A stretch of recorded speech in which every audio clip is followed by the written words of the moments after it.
Hello friends, welcome to malls kitchen. இன்றைக்கி சைவ ஈரல் கறி எப்படி பண்ணலான்னு பார்க்கலாம்.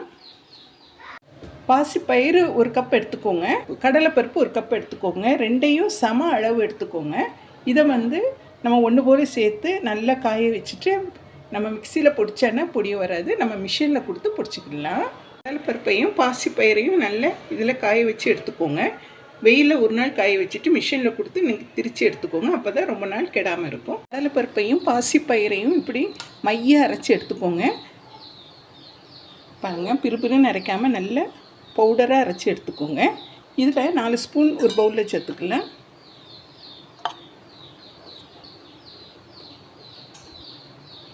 ஸ்டோர் பண்ணி வச்சுக்கலாம். இதில் ஒரு பிஞ்ச் மட்டும் உப்பு சேர்த்துக்கோங்க. இதை நல்லா மிக்ஸ் பண்ணிவிட்டு தண்ணி ஊற்றி ஒரு இட்லி மாவு பதத்துக்கு கலக்கிக்கோங்க. பாருங்கள், கட்டிகள் இல்லாமல் ஸ்மூத்தாக நம்ம இட்லி ஊற்றுவோம்ல, இட்லி மாவும் இதே மாதிரி நீங்கள் ப்ரிப்பேர் பண்ணி வச்சுக்கோங்க.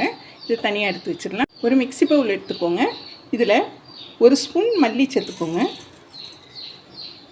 மிளகு 1/4 டீஸ்பூன் சேர்த்துக்கோங்க.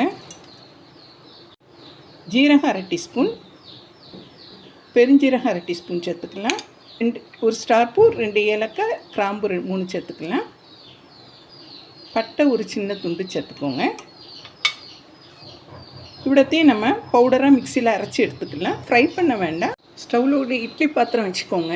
இதில் நான் இட்லி பிளேட் வச்சு துணி போட்டிருக்கேன். நீங்கள் எண்ணெய் தடவி கூட இதை இட்லி மாதிரி ஊற்றிக்கலாம். இந்த மாவு ரெடி பண்ணி வச்சோம்ல, இப்போ இந்த துணியில் ஊற்றிக்கோங்க.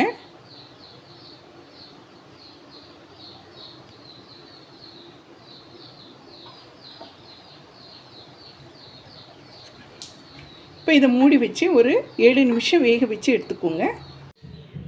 பாருங்கள், இது நல்லா வெந்திருக்கு. இப்போ இதை ஆற வச்சுட்டு நம்ம சின்னதாக கட் பண்ணி எடுத்துக்கலாம். பாருங்கள், இதை இட்லி பிளேட்லேருந்து எடுத்து வச்சு சின்னதாக கட் பண்ணிக்கோங்க.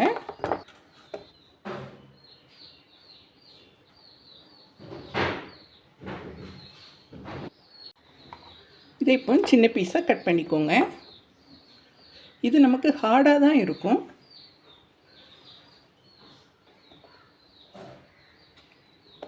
பாருங்கள், இதையும் நம்ம பொடிசாக கட் பண்ணிக்கலாம்.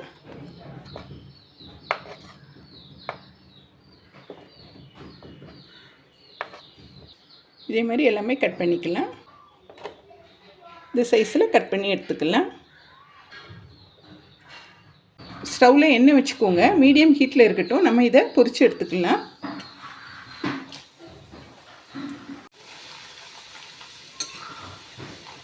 பாருங்கள், இந்த அளவுக்கு கொஞ்சம் கிறிஸ்பியாக பொரித்து எடுத்துக்கோங்க.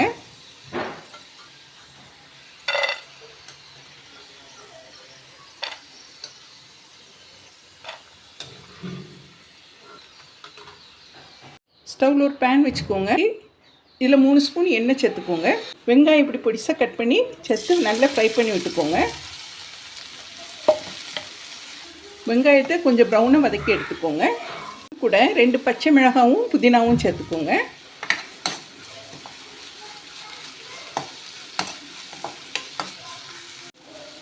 ஒரு ஸ்பூன் இஞ்சி பூண்டு பேஸ்ட்டு சேர்த்துக்கலாம். 1/4 டீஸ்பூன் மஞ்சள்தூள், 1 ஸ்பூன் வத்தத்தூள் சேர்த்துக்கலாம். மல்லித்தூள் 3/4 டீஸ்பூன் சேர்த்துக்கோங்க. எண்ணெயிலே நல்லா ஃப்ரை பண்ணி விட்டுக்கோங்க. இந்த அளவுக்கு மசாலா எண்ணெயில் ஃப்ரை பண்ண உடனே தக்காளி சேர்த்துக்கோங்க. ஒரு பெரிய தக்காளியாக நீங்கள் பழுத்த தக்காளியாக எடுத்துக்கோங்க.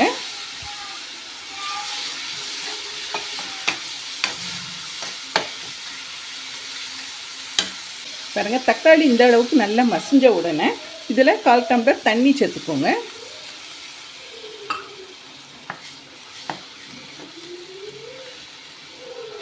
நல்லா கொதிக்கட்டும். இப்போ நல்லா கொதிக்குது இல்லை? இப்போ நம்ம ஃப்ரை பண்ணி வச்சோம்ல, இதை சேர்த்துக்கோங்க. போட்டு ஜென்டிலாக மிக்ஸ் பண்ணி விட்டுருங்க. இப்போ இதுக்கு தேவையான அளவு உப்பு சேர்த்துக்கலாம். கூடவே 1/4 டீஸ்பூன் கரம் மசாலா சேர்த்துக்கோங்க. மிக்சியில் பொடி பண்ணோம்ல, நல்லா இதை சேர்த்துக்கோங்க.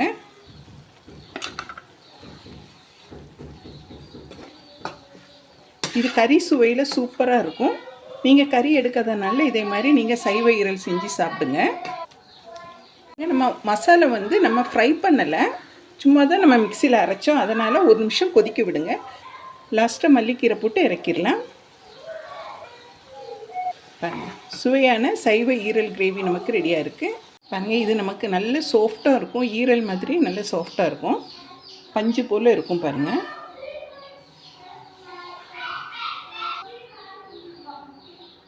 மாதிரி நீங்கள் ப்ரிப்பேர் பண்ணி சாப்பிடுங்க. சைவ ஈரல் கிரேவி உங்களுக்கு பிடிச்சிருந்தா மால்ஸ் கிச்சனுக்கு லைக் பண்ணுங்கள், ஷேர் பண்ணுங்கள், சப்ஸ்கிரைப் பண்ணுங்கள் ஃப்ரெண்ட்ஸ். தேங்க்ஸ் ஃபார் வாட்சிங்.